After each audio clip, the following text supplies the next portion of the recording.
Shock. Peace could be tomorrow.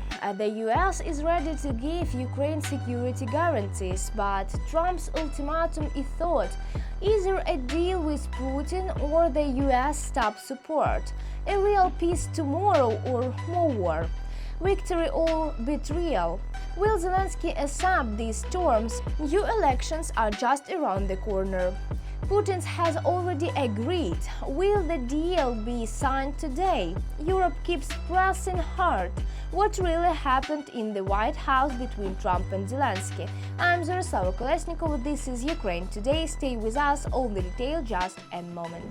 A big diplomatic day in Washington. On August 18, a betrayal meeting between Ukraine and the US took place, becoming the main event at the White House. At the talks between Presidents Donald Trump and Volodymyr Zelensky, 5 top US officials were present. Vice President J.D. Vance, Secretary of State Marco Rubio, White House Chief of Staff Susie Wiles, and Special Envoy Steve Witkoff and Kate Kellogg.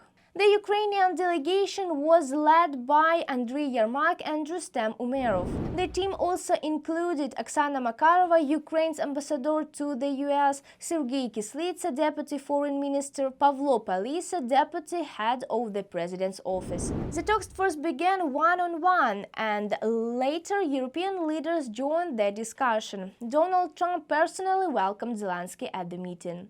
Meanwhile, the media is already buzzing about a diplomatic moment. Zelensky reportedly blocked Trump's dominant handshake, causing quite a stir. Zelensky at the White House. He thanked Trump for his peace efforts and Melania for a letter to Putin about the kidnapped children. Zelensky said, "Thank you very much for your efforts and personal work to stop the killings and end this war. I also want to take this chance to thank your wife, the First Lady of the United States. She signed a letter to Putin about our kidnapped children." President Zelensky also gave Trump a letter for Melania from Ukraine's First Lady. Did Trump just change his mind? The US will now take part in Ukraine's security guarantees, a shocking announcement for the White House. Washington said there is now a real chance to stop the war. This marks a major shift from Trump's earlier position when he ruled out any US involvement in such agreements. We had many talks with President Zelensky. We covered various topics, and I indirectly spoke with Putin today. After this meeting, we'll call Putin. On Ukraine's security guarantee, the US president said, "Well, we will work with Ukraine, with everyone, to ensure that if peace comes, it will be lasting. This is a very long-term matter. We're not talking about peace for 2 years and then back into this mess again. We will make sure that everything is all right. We will work with Russia, with Ukraine, to make sure this really works. And if we achieve peace, I think everything will be fine. I have no doubt about that." This statement caused a stir since not long ago he firmly rejected any US role in security guarantees for Kyiv. At the very start of the White House meeting, Donald Trump let slip one of the key points of the talks. The US president expectedly said, Your team has talked about security guarantees. Could that involve US troops? Would you rule that out in the future? We'll let you know that maybe later today. We're meeting with 7 great leaders of great countries also, and we'll be talking about that. They'll all be involved, but there'll be a lot of help. When it comes to security, there's going to be a lot of help. It's going to be good. They are first line of defense because they're there. They're Europe. But we're going to help them out also. We'll be involved. Trump ruled out sending US troops to Ukraine. His words immediately sparked debate among journalists and delegations, as he had previously avoided giving a clear answer on this issue. No ceasefire, deal or nothing. Trump warns that US support for Ukraine may end without peace. The US president made his position clear. We will work with Ukraine. We will work with everyone, and we'll make sure that if there is peace, it will be a lasting peace. But the key point, Trump once again said that a ceasefire is not necessary. His goal is a peace deal with Russia, nothing more. Then came a major warning. The US does not support Ukraine joining NATO. Instead, Washington is preparing other security guarantees and promises joint support with European leaders. At the same time, Trump made a new statement about security guarantees for Ukraine after the war. He hinted that Europe is ready to take a lead and the US will support them in this role. Waiting in another room right now, they're all here from Europe, biggest people in Europe, and they want to give protection. They feel very strongly about it, and we'll help them out with that. I think it's very important. When asked by reporters what his message to Ukrainians was, Trump called them great people who love their country, but quickly added that he loves Russians too. Well, I know Ukrainian people. I've known many over the years. They're great people. They're smart. They're energetic. They love their country. I mean, they love their country, and we want to get this war ended. That's all I can do. I love the Ukrainian people, but I love all people. I love the Russian people. I love them all. I want to get the war stopped. Trump's words sounded like an ultimatum. Either Zelensky agrees to a peace deal or Ukraine risks losing US support. Putin is waiting for a call from Trump as soon as the meeting ends. The US president said, Vladimir Putin that left you disappointed? Look, I was just telling the president, I just spoke to President Putin indirectly, and we're going to have a phone call right after these meetings today. Trump did not rule out a three-way meeting with Putin and Zelensky. Zelensky also said that Ukraine is ready for direct talk with both Putin and Trump. After his meeting with Putin, Trump claimed they made very significant progress, a statement that sparked backlash and criticism. He also announced a possible upcoming three-way summit with Putin. If things go well today, there will be a three-way meeting with Putin. At the same time, he said he doesn't know if a deal can be reached today, but stressed that this meeting with Zelensky and European leaders won't be the last. No elections while we're at war. Zelensky said when asked by a journalist if he's open to holding elections in Ukraine. President Volodymyr Zelensky said yes, but only when it's safe. There can be no elections during war.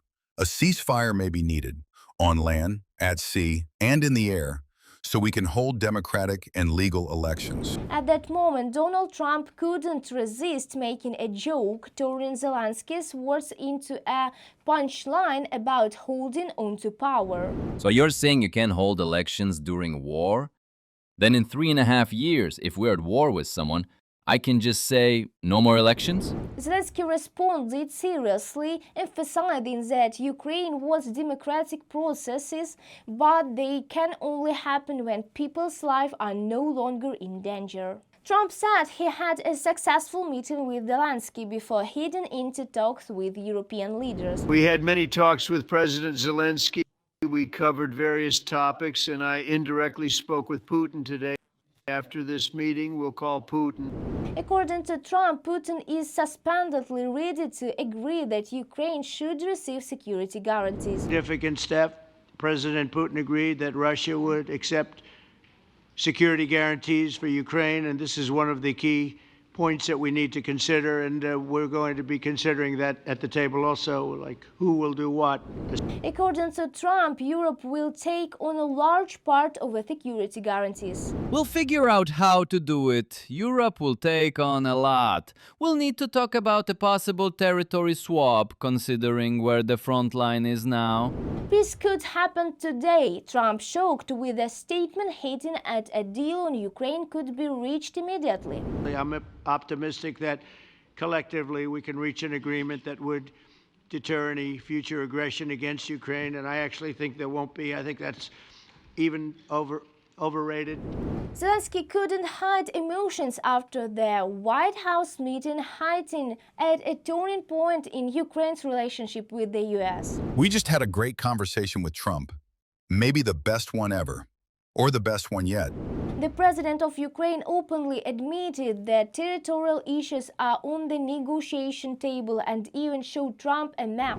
I showed President Trump some nuances on the map. Thank him for this map. I hope we will find a solution on all issues, including territorial ones.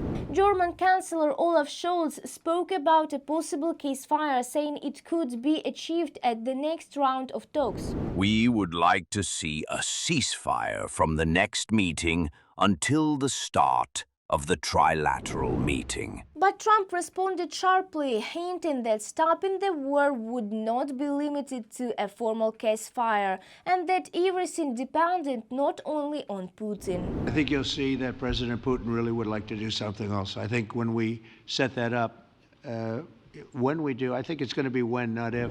Giorgia Meloni confirmed that Europe is preparing a mini NATO for Ukraine. That we will begin from a proposal which is the, let's say, Article 5 model. And Emmanuel Macron stated that real guarantees are weapons and combat-ready army for decades to come.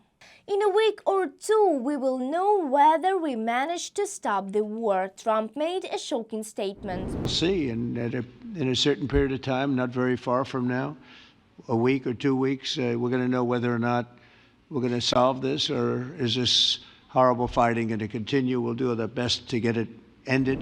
Zelensky openly admitted that territorial issues would be brought up at a Territorial meeting with Putin. Trump made a loud promise Russia would immediately release 1,000 Ukrainian prisoners of war. British Prime Minister Keir Starmer gave a clear signal to the West.